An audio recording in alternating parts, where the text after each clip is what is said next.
Hallo mamma lief. Hallo Henry. Hallo Jodenkie. Papa's lief vir julle. Ek het gister so 'n bietjie in die sneeu gewerk, saam met my kerkmense. Ons het dooie bome afgesaag en 'n groot vuur gemaak op die ys, op die sneeu.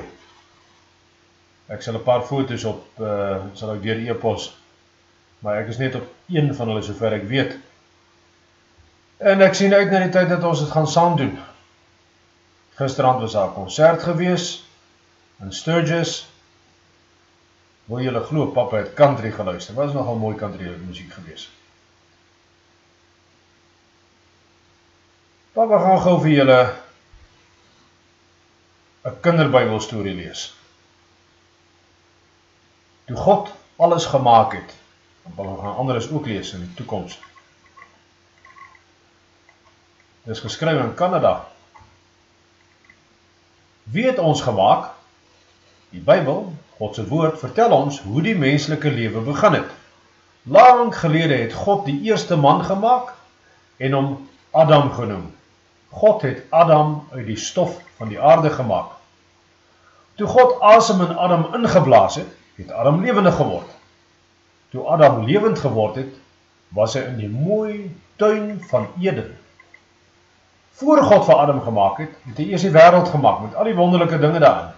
Stap vir stap het God die berge gemaak, die woude, die blomme wat lekker ruik, en die groot bome, die mooi gekleurde voëls, die bye wat zoem, die walvisse en die slakke. God het alles gemaak wat op die aarde is. Alles. Heel in die begin, voor God enigiets gemaak het, was er niks nie, net God. Geen mense, geen dinge, geen plekke nie, niks, geen lig, net donkerte. Geen op en af, geen môre nie, net God. Wat geen begin of einde het nie, was daar. Toe het God besluit om iets te doen.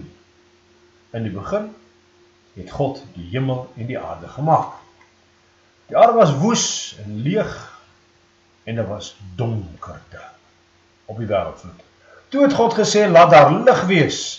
En daar was lig. God het die lig dag genoem en die donkerte het hy nag genoem. Dit was toe aand en môre die eerste dag. Maar op die tweede dag het God die waters van die oseane, see en mere op hulle plek op die aarde gesit. Op die derde dag het God gesê, laat die droë land verskyn, dit het gebeur. En God het ook die gras en die blomme en die struike en die bome beveel om te groei op die aarde en dit was so. Dit is aand en dit was môre die derde dag. Toe het God die son en die maan en die sterre wat niemand kan tel nie gemaak. En dit was aand en môre die vierde dag. Seediere en visse en voëls was volgende op die lys. Op die vyfde dag het hy die groot swaardvis, die klein sardientjies en die langbeen vol struis gemaak en ook die suikerbekkies. God het elke soort vis en voël gemaak. Daarna het God gesê, laat die aarde vol lewende diere word. Alle soorte diere, insekte, reptiele, olifante, bewers, apies, krokodille is gemaak. God het ook die wurms, die nagapies, die kameelperde, die katte en die honde en elke soort dier waaraan jy kan dink op daardie dag gemaak. Dit was aand en môre die 6de dag. God het iets anders ook op die 6de dag gemaak, iets baie, baie spesiaal. Alles was nou gereed vir die mens. Daar was kos in die veld en diere wat die mens kon dien. En God het gesê, kom ons maak 'n mens na ons beeld, sodat hy kan heers oor alles wat op die aarde is.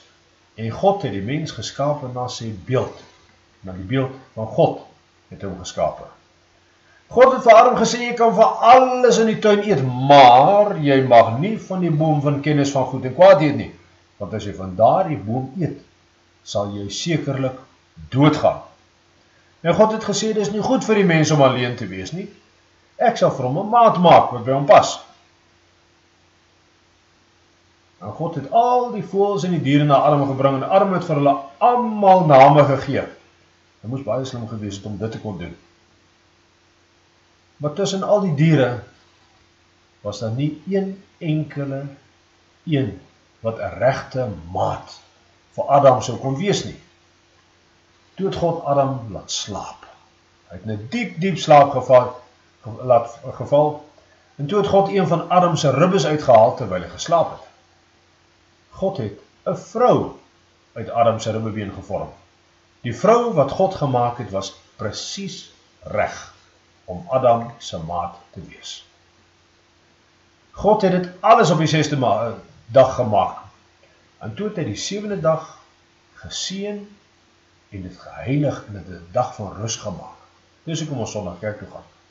Aan die tuin van Eden het Adam en Eva in perfekte geluk gebly, terwyl hulle gehoorsaam was aan God, hulle Here, hulle versorger en hulle vriend. Kom ons bid saam. Liewe Here, baie dankie dat ek weer 'n opname kan maak vir Henry en vir Judyn en vir mamma. Ag Here, dankie dat ek vir hulle kan bid. Here, dankie dat een na die ander die struikelblokke wat in ons pad is, weggaan. Dankie Here dat die dag nader kom wat ons by mekaar gaan wees. Liewe Here, dankie vir die beskerming en vir die liefde hierdie dag. En vir al die seëning. Dankie Here dat U die aarde geskaap het vir die mens om oor te heers. Vader, wees met mamma, wees met Henry, wees met Judyn, wees met Karlien, wees met Sjors, en Here, wees ook met Danila. Wees met ons hele familie waar hulle ook al is, Here.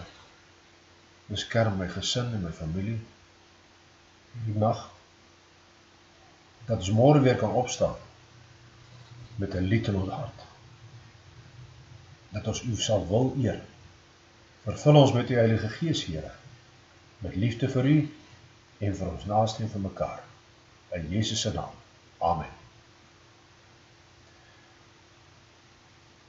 Kom ons sing, laat ons skyn vir Jesus met 'n helder glans. Laat ons skyn vir Jesus met 'n helder glans, skitter soos die sterre aan die hemeltrans. In die donker wêreld skyn dan skyn, jy in jou klein hoekie en ek in myn. Laat ons skyn vir Jesus waar ons gaan of kom, as ons lig verduister, rig die oog op hom. Uit die hemel sien hy op ons neer. Laat ons skyn vir Jesus slegs tot sy eer. Laat die lig dan val op almal om ons heen. Wys die weg na Jesus vir die hart wat ween. In die nag van kommer, sonde of pyn, bring ons so verligting, o skyn dan skyn. Papa is baie lief vir julle. Julle moet lekker slaap, hoor. Bye.